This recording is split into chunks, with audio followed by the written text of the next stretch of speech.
Aloha, everyone, and welcome to the Empowered Hour here at LA Live Action.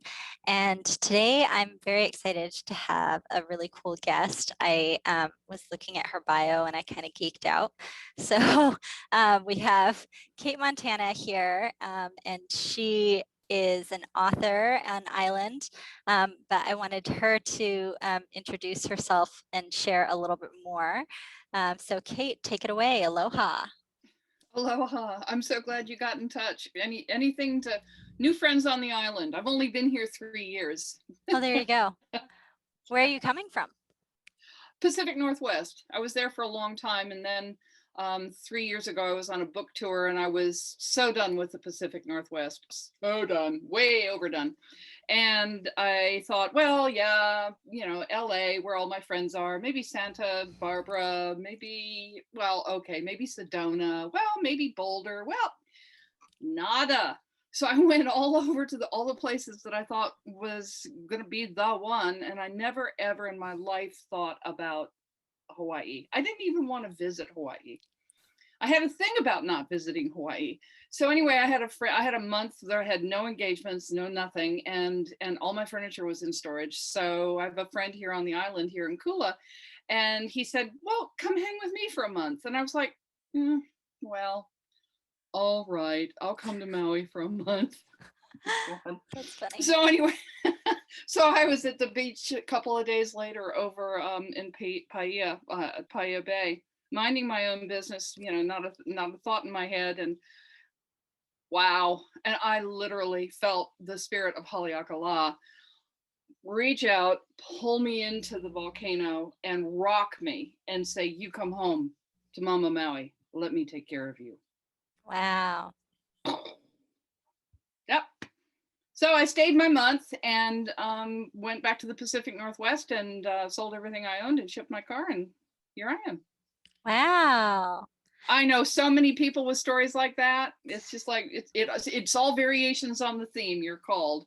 Yeah. Just so cool. For sure. I'm actually my partner and he and I are from the Northwest. So we moved here from Washington. Sure. I lived 30 years in Olympia. Oh, wow. Okay. Yeah.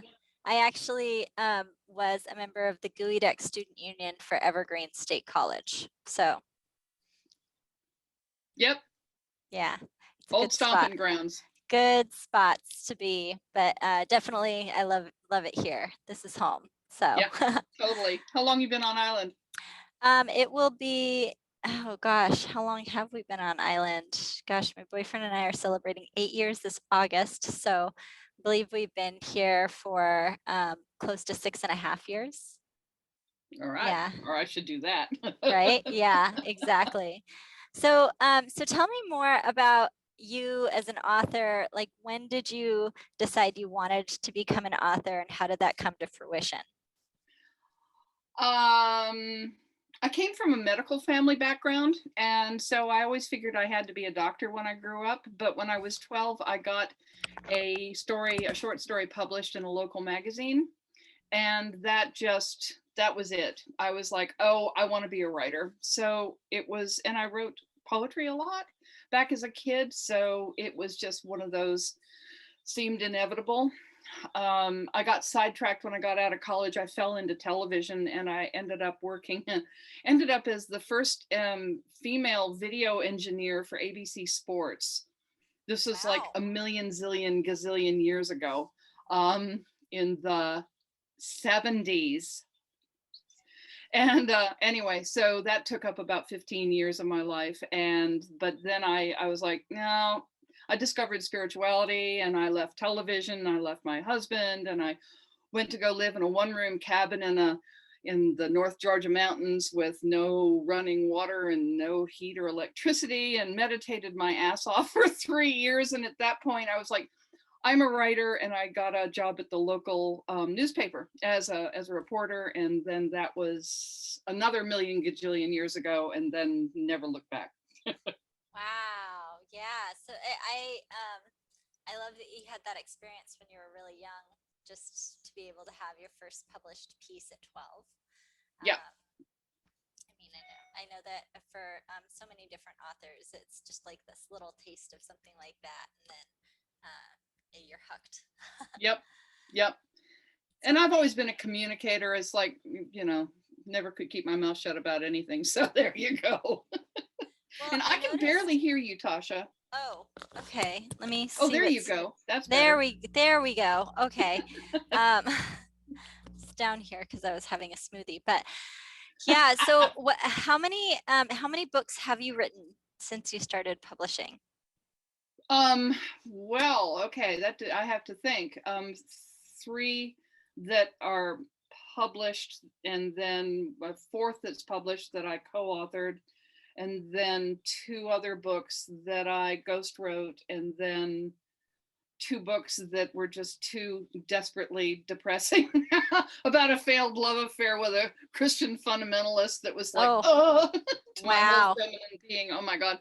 It took me two books and like 900 pages to get over that one. So I don't know. I wasn't counting. So that's somewhere around 8 or 9, I guess. Yeah. Wow. That's amazing. And that's rough. um, I noticed with a lot of your stuff, it very much there's an empowerment piece to it.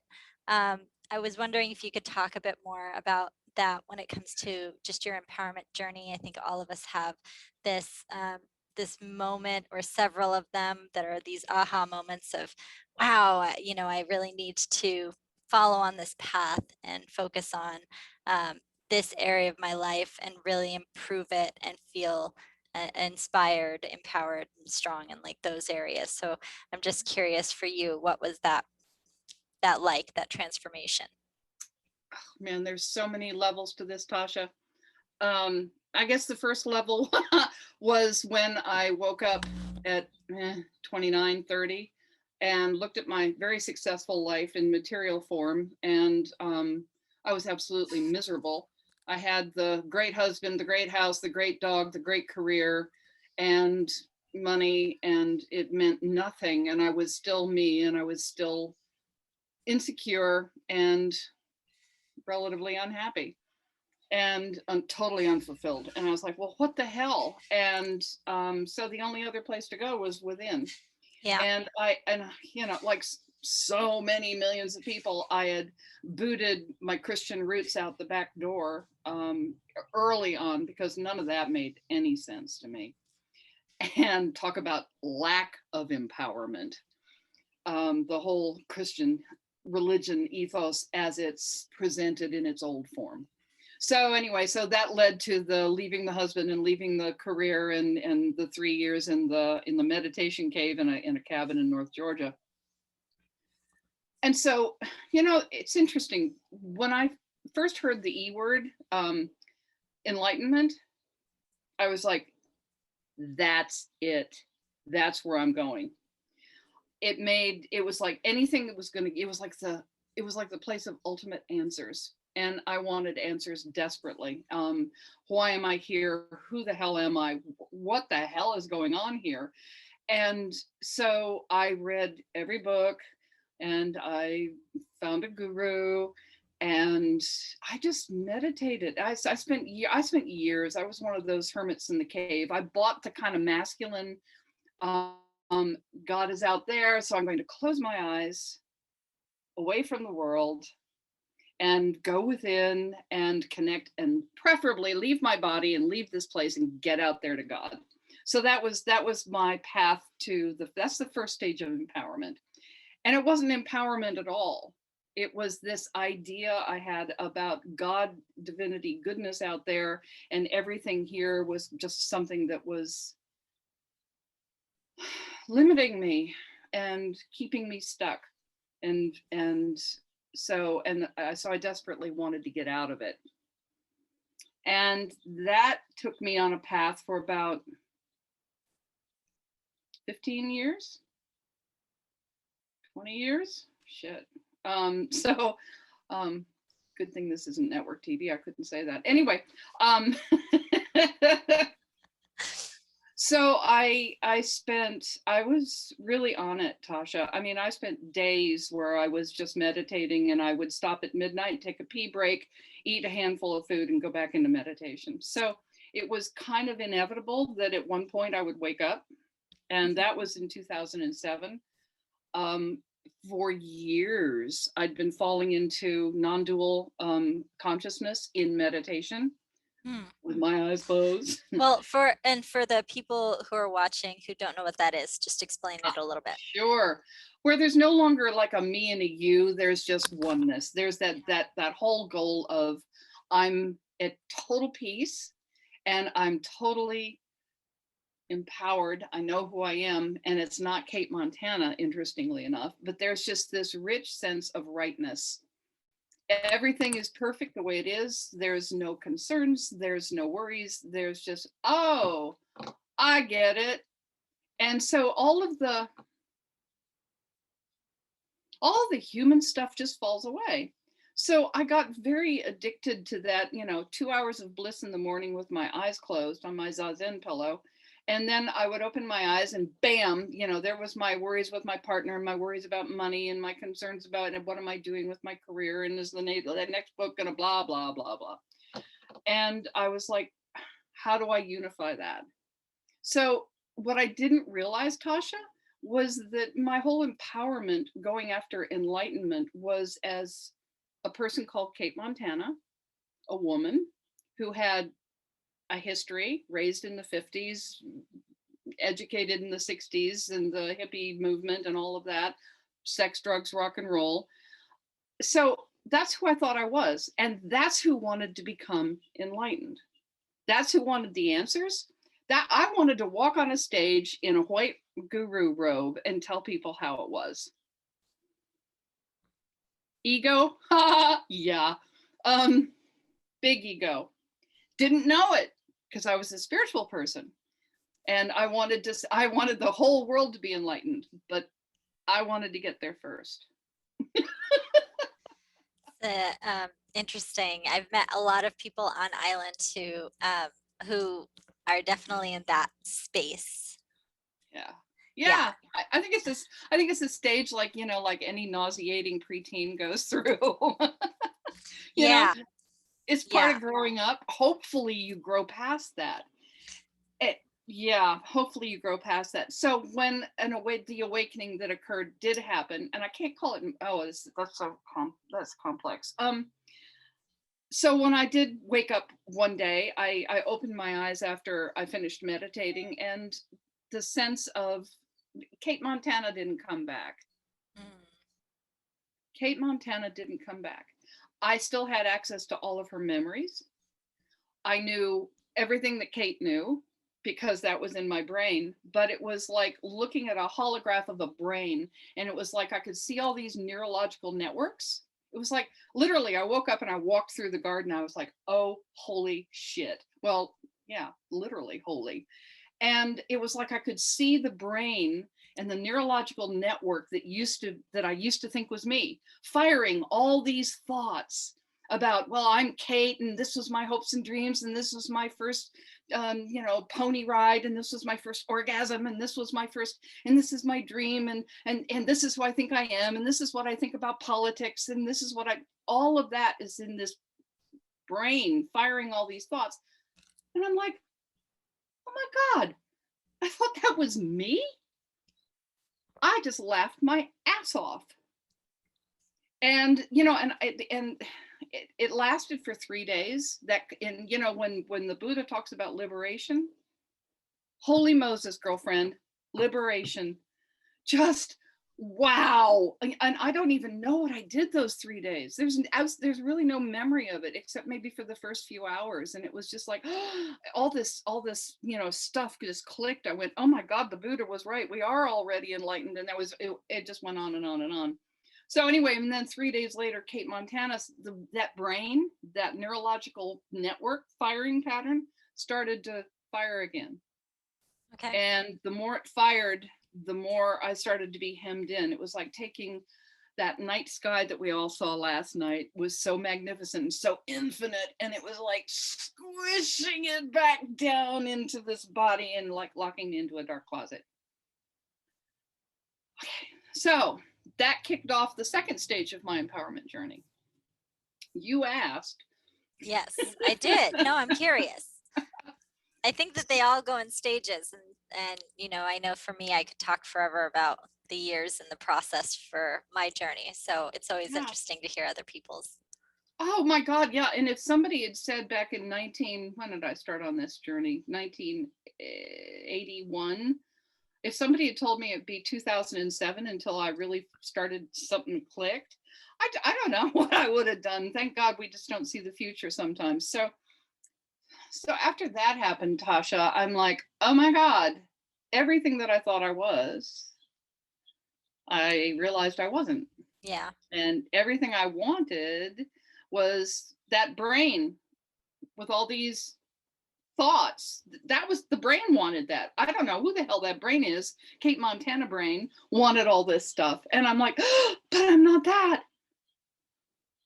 Who am I? No, no, I know who I am. I'm this vast, unlimited, unhooked, loving consciousness that just happens to, put on a pair of clothes every once in a while.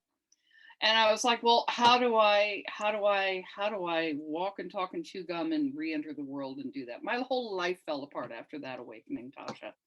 My partner left me. We sold our property. My business collapsed. Everything. What But it type of wasn't. business was it? I had. Well, boy, that's another story. Have you seen the movie What the Bleep Do We Know? No, I don't. I haven't seen Oh, it. have you familiar with it? Mm-mm. Oh, that's a different generation. Anyway, I don't really watch television at all. it was a spiritual movie that really changed and put the New Age movement on the map and brought science and quantum physics and consciousness into the conversation. And so I worked with the filmmakers on that movie. And so I was running a massive newsletter for them, and I had an online newspaper called Oh, The wow. Global Intelligencer. Oh, cool. So yeah, it was way cool. And so anyway, so all that just went bye-bye. And so then it took another, 7 years. I wandered off into the jungle and down in Peru and Ecuador and spent some time in the Amazon with a shaman, and I wasn't searching anymore. It was just because I didn't know where else to go, and what the hell, and let's go there, and whatever showed up kind of just like I went. And then I ended up in India, and because I just knew that everything that Kate wanted wasn't it, but I didn't know how to be that unlimited, free, liberated being that I really am, that we all really are. Yeah. So fast forward now 10, 13 years. How many Christmas? 13 years. It's just all starting to make sense finally. So the third stage is, for me, was starting to embody that liberation. Yeah. To embody the unhook from the Kate Montana show going on in that brain, and all the hopes and fears and worries and concerns and and Yeah. unhook more and more from that. I couldn't make it wrong. I couldn't say bad ego, I hate, it's like, that doesn't work, because Yeah. that's me being back in that brain and that ego saying bad ego, and I want to kill you and not be you. And it's just like, well, all that does is solidify that pattern in the brain, still thinking you're that ego. Yeah. So finally, I just gave up the struggle, Tasha. And so now it's it's really bizarre. Okay, geez, do I want to go here? Yeah, I suppose so. Okay, so actually there's been a fourth level. I woke up and a friend told me, I started to teach A Course in Miracles. Are you familiar with that? No. Okay. Channel Teachings of Jesus. Okay. And very heady, rewire the brain, rethink the mind. And and somebody introduced me to something called A Course of Love, which was a follow-up channel of Jesus. And I was like, nah, I don't really believe that much in channels anyway, but the material was astounding. And it's brought me back to love. Yeah. Yeah. And a sense of the real. And there at the heart of us is this real, powerful, fearless, infinite love. And that's the first taste of true power I've ever had, empowerment. So the whole first chapter was Cate, Montana, wanting to be powerful and have control over the world in her life. And that was the first 20 years. I will make this happen. Well, actually, even before that, the Cate, Montana, who wanted to be a successful network editor and work for all the, and be something in television, I was trying to prop myself up and build self-esteem. Mm-hmm. As the lost little ego Cate who hasn't got a clue about spirituality or anything else. So the only way I'm going to be empowered is to have money, have a great career, be somebody, and look good. So that was the first step. The second step was, oh my God, none of that worked. So power is out there, and I'm going to somehow bring that divine power into me. I'm going to hook up to it, and that's empowerment. That wasn't it. So then and then the third stage was, I can be enlightened, and then I can strut my stuff on the stage and tell people how it is. That was another ego thing, wanting to be powerful and to feel empowered. Yeah. And finally, after being freaking stripped of all of that from time, kind of like the Chinese water torture test, drip, drip, drip on your forehead, it just kind of erodes, that one drop erodes away, Haleakala, eventually, after 1 billion years.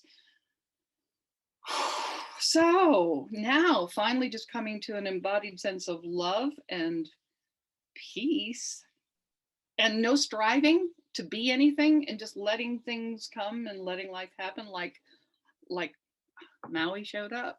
Yeah. Never in a million years would have thought Maui, but Maui is here because that's that beautiful, divine, cradled, nurturing space. And to let that in, wow. Surrender is the greatest empowerment I've had so far, the greatest empowerment I've discovered. So there you go. That in a nutshell. That's awesome. I was reading up, and it was saying, as far as like mind, body, spirit genres for writing, you have sort of created the spiritual fiction writing. That's like a genre. So yes. Can you explain a little bit more about that?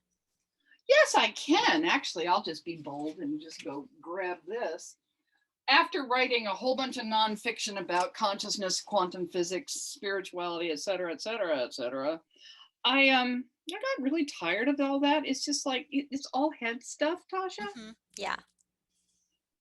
And talking about it, you can't talk about enlightenment. I've just spent the last 20 minutes trying to, but it's really kind of futile because there's no words for it.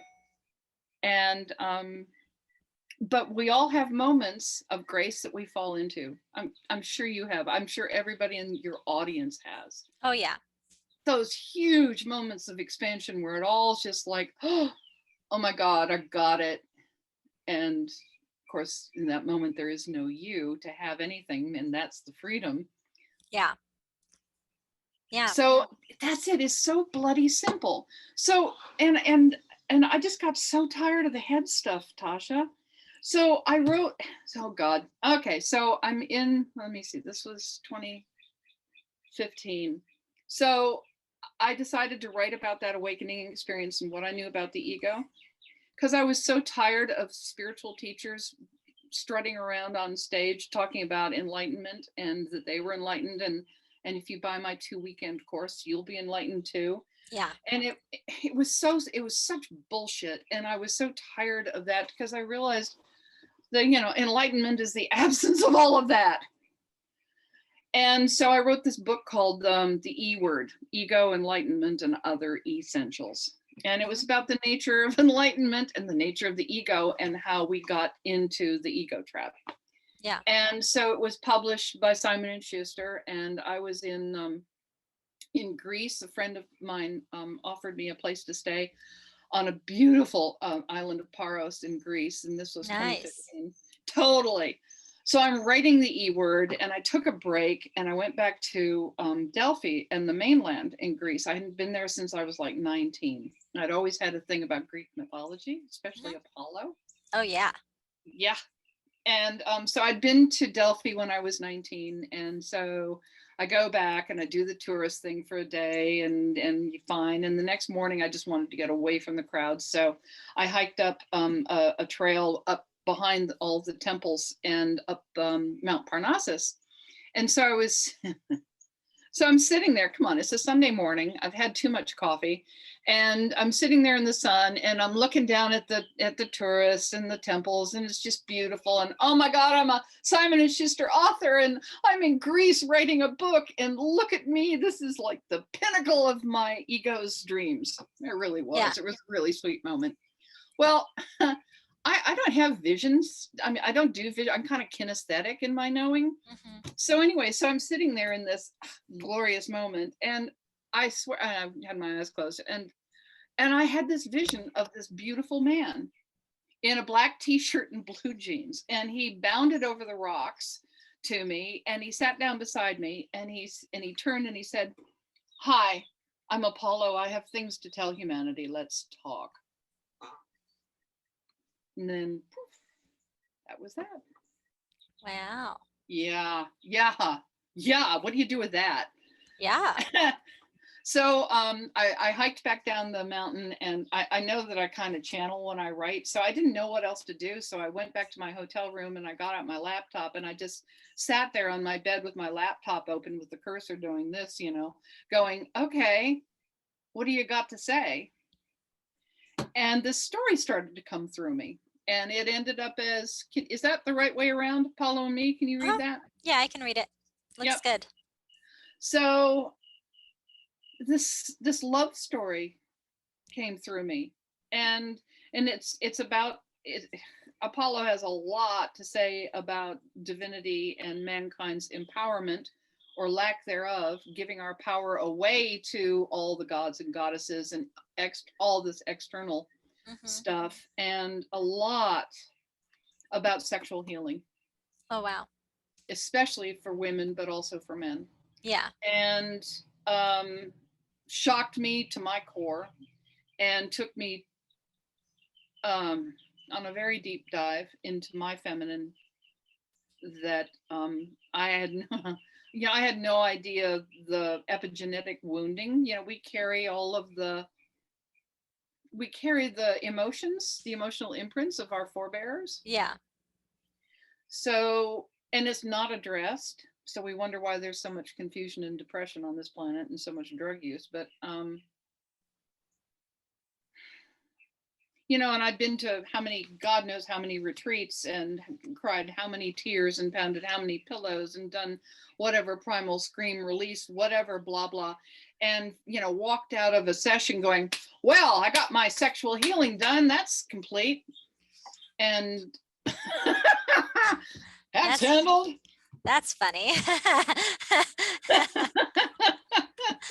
The ego has some pretty interesting things to say about itself. And Apollo just showed me how deep the wound went, and helped me uncover all of that, and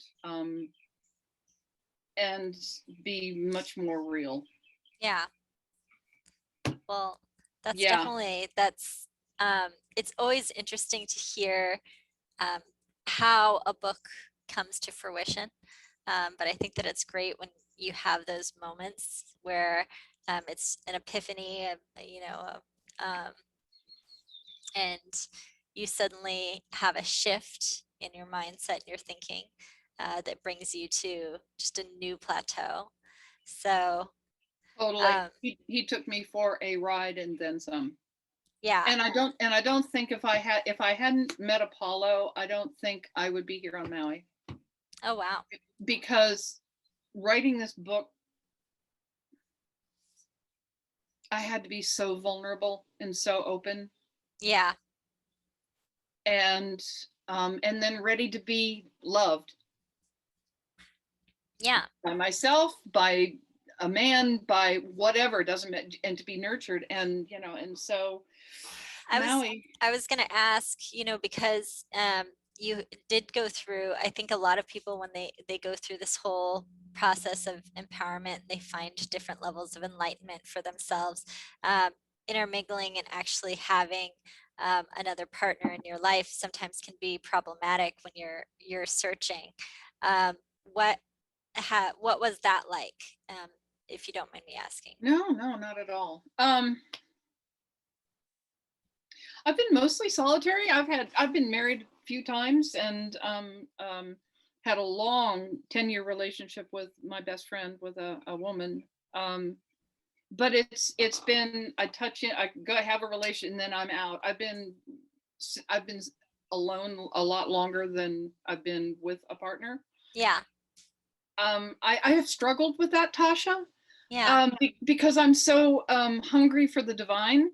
And it's not, and I know there's this old bullshit story about, sex bad, wrong, body, blah, blah. That was the whole thing I had to heal, was Yeah. the divine is out there and it's not in here and it's not part of these. It's like, oh my God, when are we going to get it? And so as much as but I'm very happy alone. I'm just feel very whole and just content. So part of me is like, ooh, why do I want to, interrupt that? And then there's a part of me that goes, yeah, well, that's stupid. That's looking to your past. That's, thinking that all of the, if you got a new relationship, it would be like old relationships and you'd be worried about, your belly fat and stupid things like that.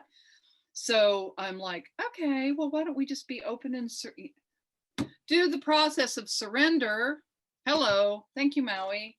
And see what comes, and trust that. And here's empowerment.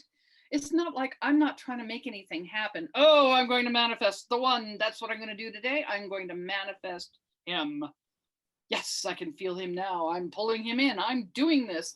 It's not that. It's just like, wow, all I'm doing is laying back and going, I want more. I want to be more. I want to express the divine love dance goddess that I Yeah. am. And however that unfolds and whatever life brings to me, I trust that that's the next unfoldment. Yeah. Instead of me trying to figure it out and go, well, this is what I want, because me trying to figure out this is what I want, that's just based in my past. Yeah. Every Well, thought I can have about what I want to manifest comes from back there. I think it's such an interesting conversation to have because I've talked to so many about this when it comes to the process of empowerment for themselves and then Mhm. intermingling that with another person. And they did studies on people who, as their as their education advances, the pool of people as far as dating gets smaller because there's this, because you have all of these ideas and ideals and they don't necessarily fit for another person. um, I know that when I was in my early 20s, I made a list of over like 50 things that I wanted in a person. Yeah. And I crumpled that list and I put it in like a corner in my room. And then it was funny because I basically, after my ex, I we broke up and I was like, my list was too big. I need to have a smaller list. But I asked myself the question, what are things that I need that I can't live without? And it was like, I think that we generalize what we want when it comes to a partner. And we have a million things in this list, and that can deter us from meeting someone. Mm-hmm. So when I made this It could list be of, so outside the box that you yeah, hadn't even gone there. exactly. So like I decided to make a list of 5 things. And then 6 months later, I met my partner. And then we've been together ever since. But I did come up and find this crumpled list of 50 things. And I looked at it and I looked at the characteristics of my partner and it fit. So it's an interesting thing, that process that we go through when we are looking, looking at love um, outside of ourselves. And I don't think that you can fully get to, a place of being in a space to love another until you have fully been able to love yourself. And it's such an amazing, Amen, sister. yeah, it's such an amazing thing, because I remember the early years of being in this relationship where I was like, wow, I have a partner, I have, all of this stuff, but I feel like something's still missing. And I went on a self-care, self-love journey for me. And then the more that I focused on doing that, the greater our relationship became, where it was just this wonderful process of me falling in love with all of this, and even more inside and without. So it was a great process of doing that. I was thinking, when it comes to your writing, um, there's a lot of messages in there for women. um, you talked about sexual freedom and different stuff like that. Are there certain characteristics that you think are typical of women now, and certain hopes that you'd have for women now when it comes to their own process of enlightenment and empowerment? I know I'd give you the darndest questions. No, I think one of the things that's really important to get beyond is, man, in 1999, I was interviewing a shaman down in Brazil, and we got onto this conversation about gender roles. Yeah. And he talked about his tribe, and he said, he said, you would look at my tribe with very, and think we're highly prejudicial because the guys do guy things. They hunt, they fish, they build the canoes, they, make the weapons, blah, blah, build the huts, and the women do domestic chores, and take care of the children, etc. And he said, but we're both equally represented on tribal council. And he said, there's no judgment against one as a better role than the other. This is just the way we work. He said, but there's one job of the tribe that's the most important job of the tribe, and our survival depends on it, and only the women can do that. And I was like, oh, God, yeah, right, have babies. And he was like, well, that's important, but that's not what we're talking about. He said, we understand this, basically the yin yang characteristics, energetic characteristics of being human, and that the masculine yang it tends towards linear focus, very driven, aggressive, intellectual. He said, we don't have an off switch. He said, we'll hunt until there's nothing left to kill. We'll fish till there's nothing left in the rivers. He said, the feminine yin side is more subtle, more receptive, open to the lines of communication, reads the energy of the needs of the community, and is totally in touch with the needs of the larger ecosystem, nature around us, and can guide us in balance with that because of their receptive nature of the yin, the intuitive, fluid nature.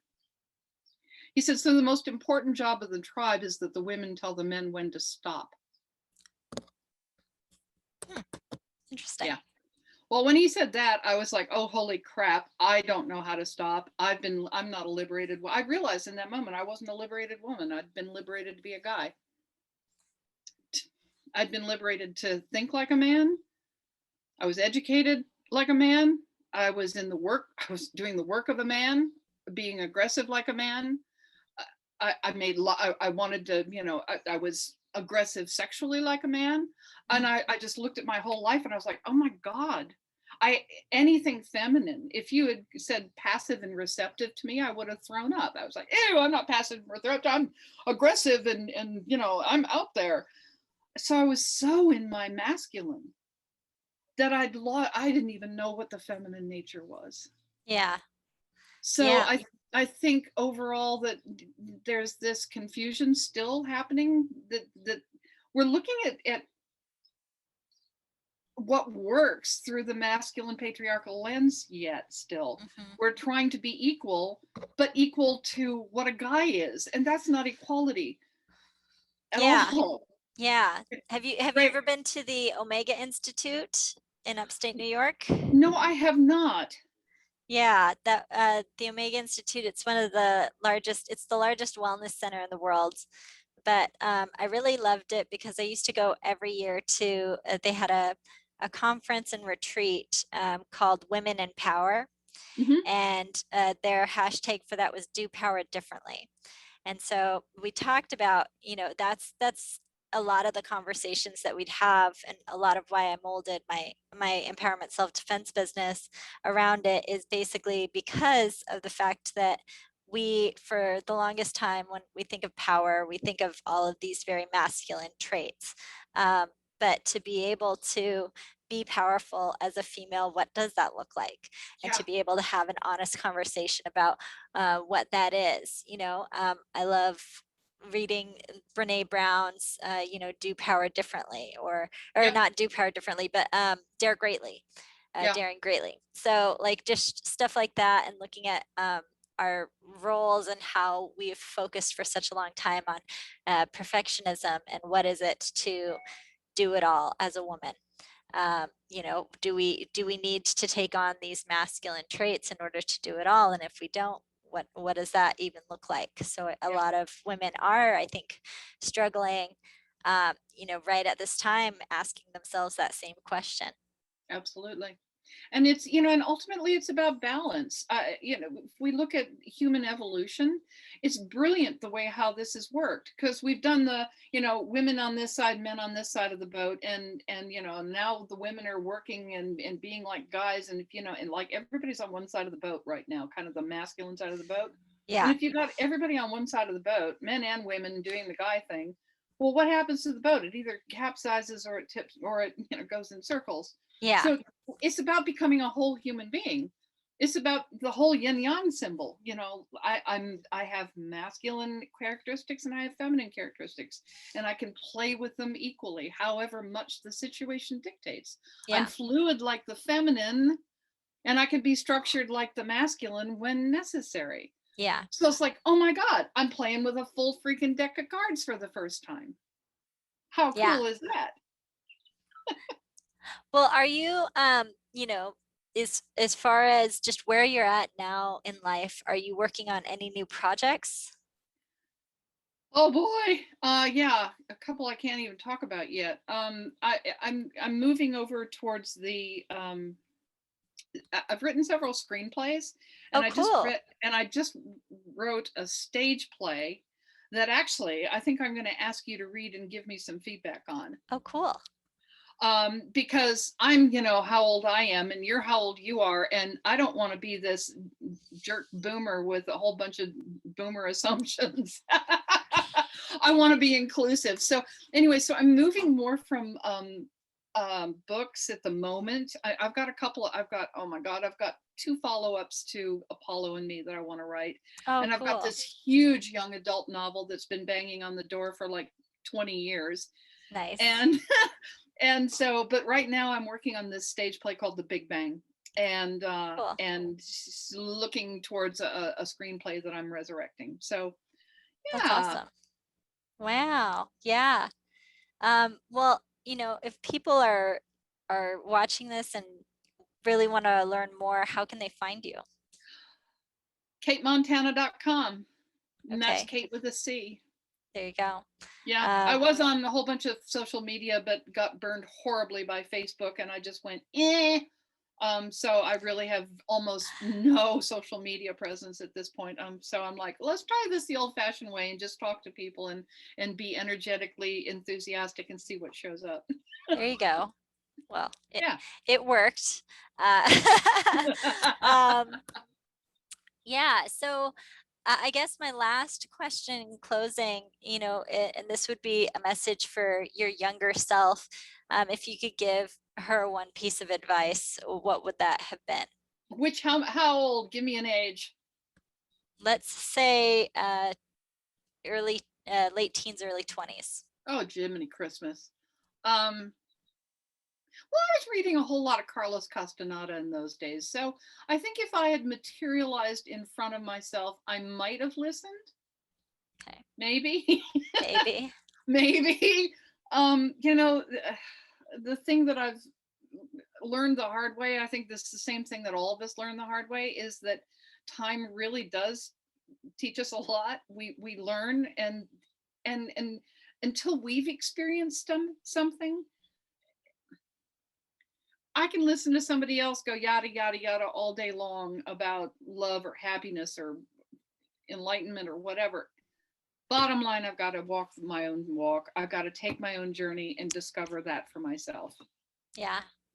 So I guess I would tell myself, you go, girl, and you stick to where your heart leads you, and you don't flinch and you don't back down, and you go where your heart leads fearlessly.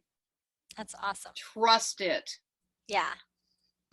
Well, that is it for us today. Thank you so much, Cate, for coming on. You're amazing, and aloha to all of the viewers. If Aloha. also for more on her stuff, you can look in the bio and description area, and there will be links to her pages as well. Thank you. Thank you, Tasha. This has been a blast. Yeah.